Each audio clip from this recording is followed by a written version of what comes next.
When your own parents tell you that Santa is too disgusted by you to visit, you start to believe you're truly worthless. For 18 years, I lived in that darkness. Then, after 20 years of freedom, they came crawling back.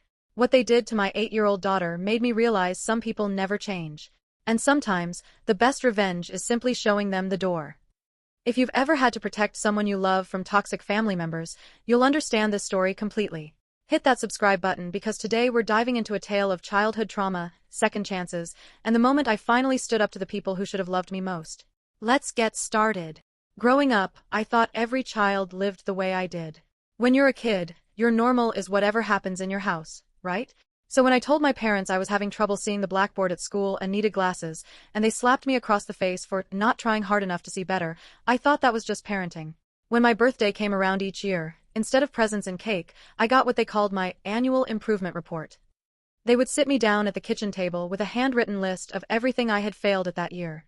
Sarah doesn't apply herself in math. Sarah is too loud during dinner. Sarah interrupted adults 17 times this month. I would sit there, 8 years old, listening to them tear apart every aspect of my existence, thinking this was how all families celebrated birthdays. But the cruelest thing they did was about Christmas. They told me Santa was real, but that he found me so disappointing, so fundamentally flawed, that he couldn't bear to visit our house. Santa sees everything, Sarah, my mother would say, shaking her head sadly. And what he sees in you makes him too sick to come here. I would spend Christmas morning watching other kids talk about their presents at school, wondering what was so wrong with me that even a magical man who loved all children couldn't love me. The hitting wasn't constant, but it was consistent. A slap for asking too many questions. A shove for crying. Once, when I was 10, I brought home a drawing I'd made in art class. I was so proud of it, a picture of our family standing in front of our house. I'd used every color in the crayon box, and my teacher had even put a gold star on it. When I showed it to my parents at dinner, my father glanced at it for maybe 2 seconds before crumpling it up and throwing it in the trash. "Don't waste our time with garbage," he said. "Focus on something useful for once." My mother nodded in agreement. "Honestly, Sarah, at your age you should know better than to think scribbling is an accomplishment." I learned to keep my mouth shut. I learned to make myself smaller. I learned that love was something other people got, and criticism was what I deserved. For 18 years, I absorbed every harsh word, every dismissive glance, every moment they made me feel like I was a burden they couldn't wait to get rid of. The day I turned 18, I left. I had saved every dollar for my part-time job at the local grocery store, and I had exactly $437 to my name. I packed everything I owned into 2 garbage bags, walked out the front door, and never looked back. They didn't try to stop me. In fact, the last thing my mother said as I walked away was, "Finally. Maybe now we can have some peace in this house." The next 20 years were the best of my life. I put myself through college, working nights at a diner and weekends at a clothing store. I studied elementary education because I wanted to be the kind of adult I wish I'd had as a child. Someone who saw potential instead of problems, who offered encouragement instead of criticism. I met David during my senior year. He was studying music therapy, and he had this incredible gentleness about him. The first time I told him about my childhood, he cried. Actually cried. I had never seen someone react to my story with sadness instead of judgment. "Sarah," he said, holding my hands, "that wasn't normal.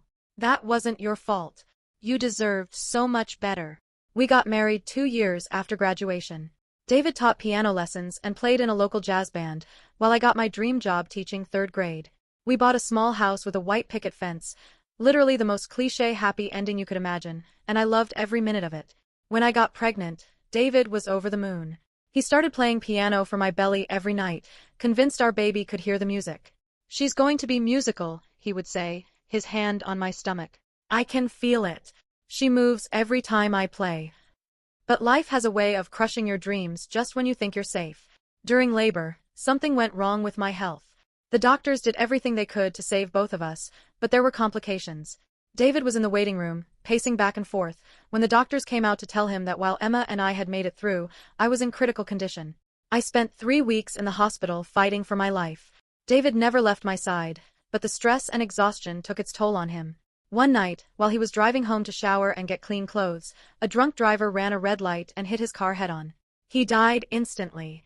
One moment I was recovering and planning to go home with our new family, and the next moment I was planning my husband's funeral, knowing that Emma would never know the amazing father who had loved her from the moment he knew she existed.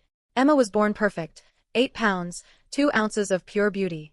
She had David's dark hair and what I hoped would be his musical talents. But she also became my entire world in a way I hadn't expected. Suddenly, I wasn't just responsible for my own happiness. I was responsible for making sure this little girl never felt the way I had felt growing up. From the moment Emma could understand words, I made sure she knew she was wanted, loved, and valued. When she took her first steps, I cheered like she'd won the Olympics. When she scribbled her first drawing, I hung it on the refrigerator with pride. When she asked a million questions about why the sky was blue and where babies came from and why dogs couldn't talk, I answered every single one with patience and joy. "Mommy," she said one day when she was about 6, "why do you always tell me I'm smart and pretty and good?" The question broke my heart and healed it at the same time. "Because you are all those things, sweetheart. And because it's my job to make sure you never forget it." As Emma grew, I could see David in her more and more. She had his curiosity about music, his gentle way of moving through the world, his ability to find joy in simple things. When she turned 7, I signed her up for piano lessons. Her teacher, Mrs. Rodriguez, said she had natural talent and a good ear for melody. Emma practiced every day after school. She wasn't a prodigy or anything. She was just a normal 8-year-old learning to play simple songs. But watching her sit at the piano, her little fingers carefully finding the right keys, her face scrunched up in concentration, filled me with such pride. This was what David had wanted for her. This was the gift he would have given her if he'd been here. Then, out of nowhere, my past came knocking. It was a Tuesday evening in March when I got the Facebook message. I almost didn't open it because the name looked familiar, but I couldn't place it. Then I saw the profile picture. My mother, 20 years older but still wearing that same disapproving expression I remembered. "Sarah," the message read, "your father and I have been seeing a therapist who has helped us realize that we were too harsh with you when you were growing up. We know we should have been more encouraging and supportive. We would like the chance to make things right and be part of your life again. We heard through your cousin Linda that you have a daughter. We would love to meet our granddaughter." I stared at that message for probably 20 minutes, my hands actually shaking. My first instinct was to delete it and block them immediately. These were the people who had spent 18 years convincing me I was worthless.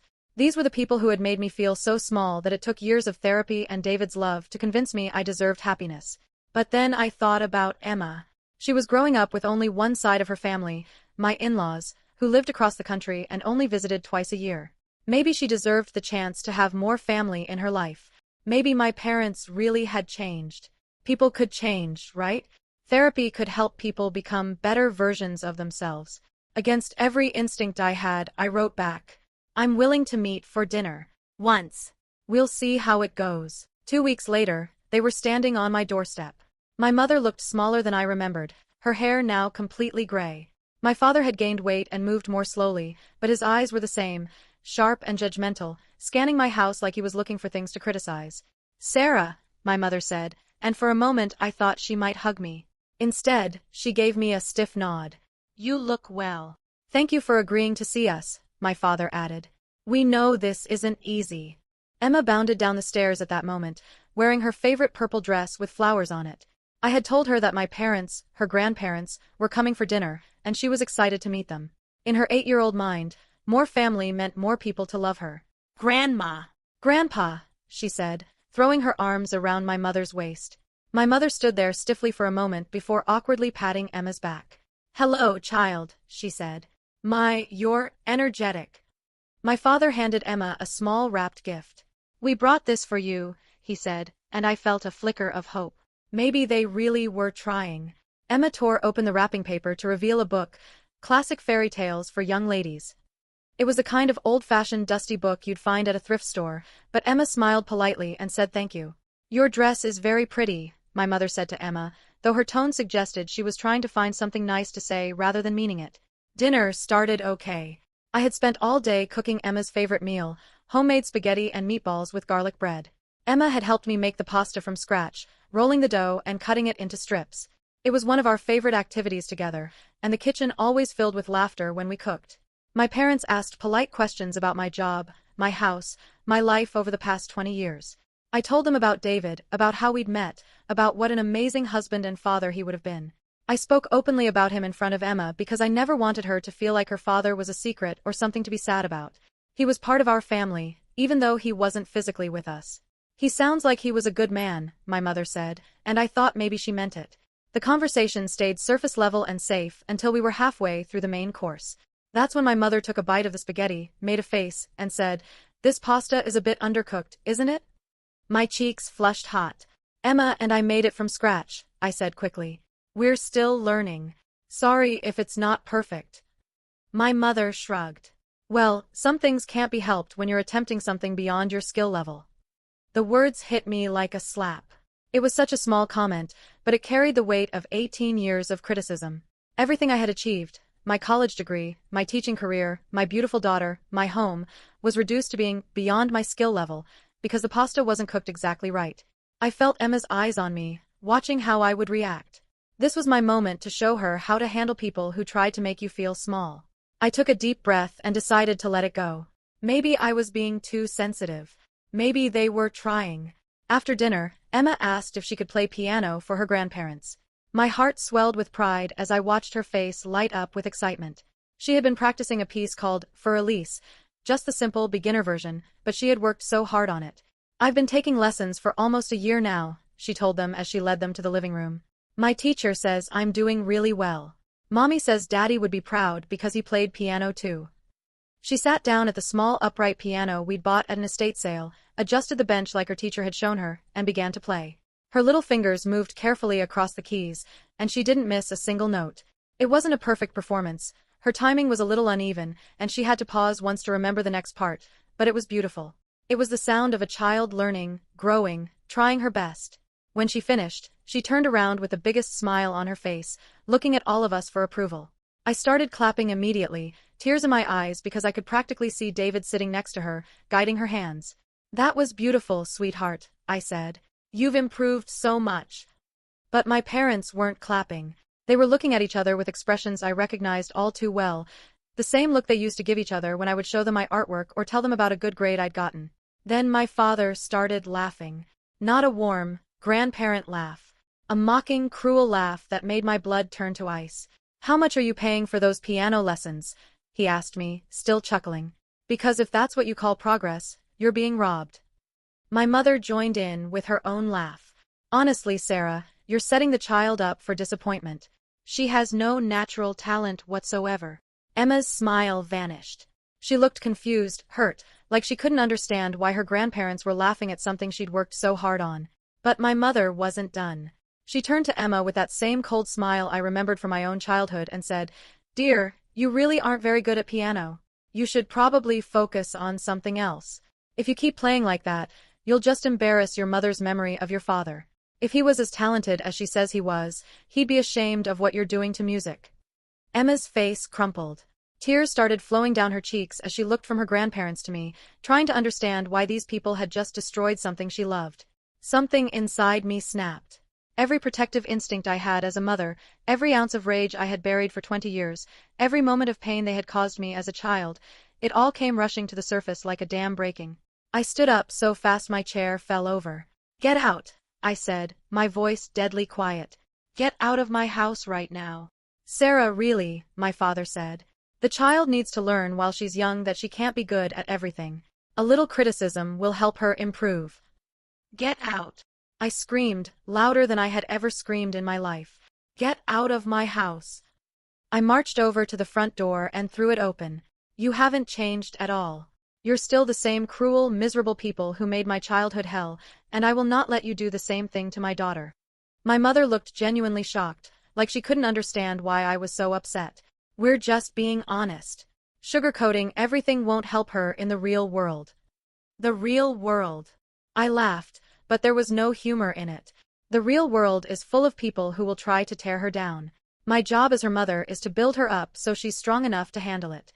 My job is to be her safe place, her biggest cheerleader, her source of unconditional love. You know, all the things you never were for me." I walked over to Emma, who was still sitting at the piano bench crying, and knelt down in front of her. "Baby, look at me," I said softly. "You are an amazing piano player. You've only been taking lessons for 10 months, and you can already play a whole song without making mistakes. Daddy would be so proud of you. He would think you're the most talented little girl in the world." Emma threw her arms around my neck and sobbed into my shoulder. I held her tight and glared at my parents over her head. "This is exactly what you did to me," I said to them. Every single day. You took a child who was trying her best and made her feel like nothing she did would ever be good enough. You stole my confidence, my joy, my sense of self-worth. I spent years in therapy trying to undo the damage you did to me. My father rolled his eyes. Oh, here we go. Everything is our fault. We raised you to have realistic expectations, Sarah. We prepared you for disappointment so you wouldn't be crushed when life got hard. No, I said, standing up with Emma still in my arms. You crushed me so life couldn't. You broke me down so completely that it took me 20 years to believe I deserved love. And now you think you can waltz back into my life and do the same thing to my daughter? Absolutely not.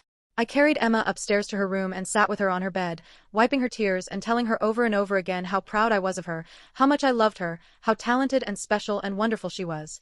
When she finally calmed down, I tucked her into bed and promised her that her grandparents would never hurt her feelings again.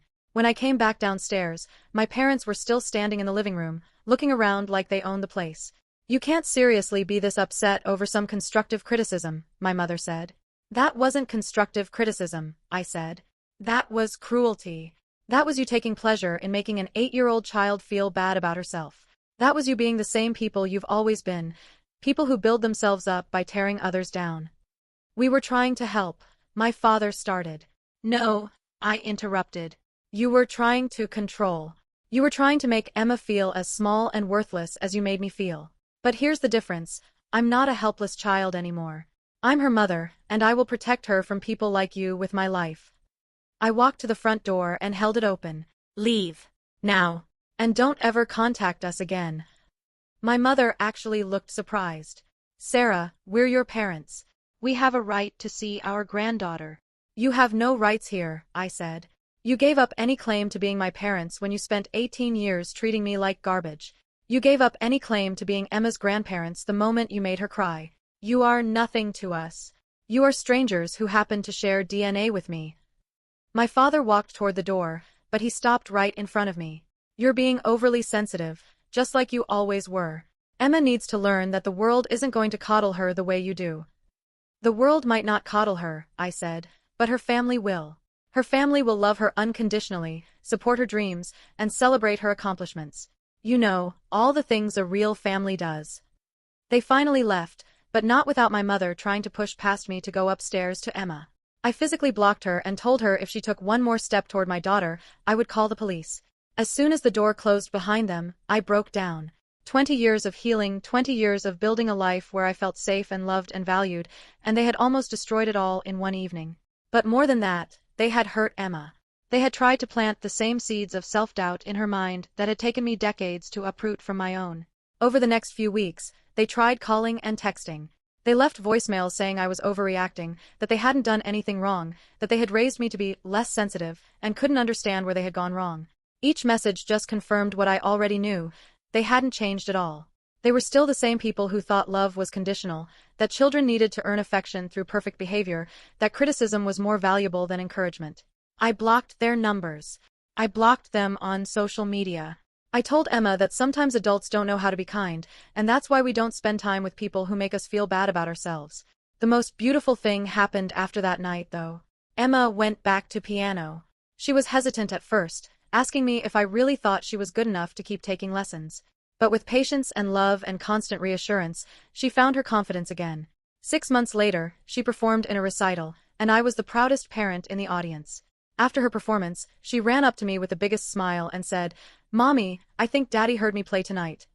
"I know he did, baby," I said, hugging her tight. "And he thought you were perfect." Sometimes the people who are supposed to love us most are the ones who hurt us the worst. But we get to choose who we let into our lives, and more importantly, who we let into our children's lives. Blood doesn't give anyone the right to destroy your peace or your child's self-worth. If this story resonated with you, please hit that like button and subscribe for more stories about standing up to toxic family members and protecting the people we love. Have you ever had to cut toxic family members out of your life to protect your children? Share your story in the comments below. Your experience might help someone else who's struggling with the same decision. Until next time, remember that you deserve to be surrounded by people who lift you up, not tear you down.